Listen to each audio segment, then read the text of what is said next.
भगवान राम ने आखिर क्यों माता सीता को घर से निकाल दिया था जब वो गर्भवती थी। आप सोच रहे होंगे कि भगवान राम ने गलत किया, मगर ऐसा नहीं है। आपको बता दें कि माता सीता के कर्मदंड थे, जिसकी वजह से माता सीता को गर्भावस्था में वनवास जाना पड़ा था। इसमें दोष किसी का नहीं था, बल्कि स्वयं मां सीता का था। जी हां, पद्म पुराण में लिखा है कि जब माता सीता मात्र 5 वर्ष की थी, तब वो एक दिन अपनी सहेलियों के साथ बगीचे में खेलने गई थी। वहीं एक पेड़ पर तोती बैठी थी, जो अपने तोते को राम कथा सुना रही थी। अयोध्या में राम जन्मे हैं, राम दशरथ के पुत्र हैं, राम का श्रृंगार अति सुंदर है। यहाँ जनकपुर में धनुष तोड़कर राम सीता से विवाह करेंगे।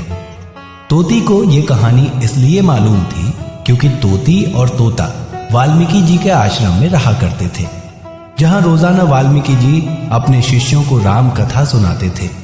तो इस तोती ने भी राम कथा खूब सुनी थी और रट भी ली थी। उसके बाद तोती और तोता उड़ते उड़ते जनकपुर बस गए आकर। जी हां, वहीं पर तोती अपने तोते को राम कथा सुना रही थी। तभी सीता ने सुना कि ये तो मेरे बारे में बता रही है।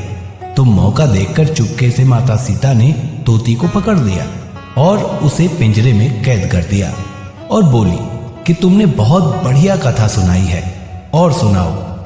तभी तोती बोली कि बहन, मैं गर्भवती हूं, मुझे कैद मत करो। माता सीता ने उससे कहा कि मैं तुम्हारे लिए सोने का पिंजरा बनवा दूंगी।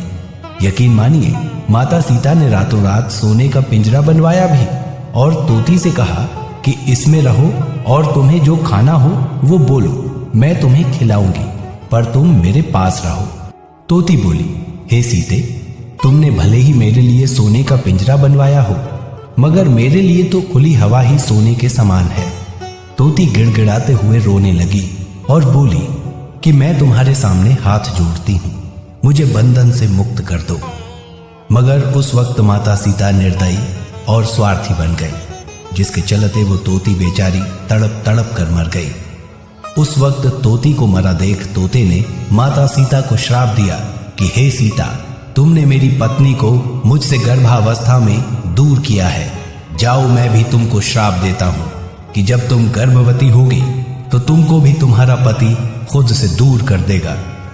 जी हां दोस्तों, ये बात साफ साफ पद्म पुराण में लिखी हुई है कि तोते ने ही माता सीता को श्राप दिया था, जिसका परिणाम ये निकला कि वो ही तोता इस जन्म में धोबी बनकर आया, और आज उसी धोबी के कहने पर राम ने सीता को त्याग दिया। बस इस जगह दोष ना तो धोबी का था और ना ही प्रभु श्री राम का, बल्कि ये तो माता सीता का कर्मदंड था, जिसे मां ने खुशी खुशी स्वीकार भी किया था।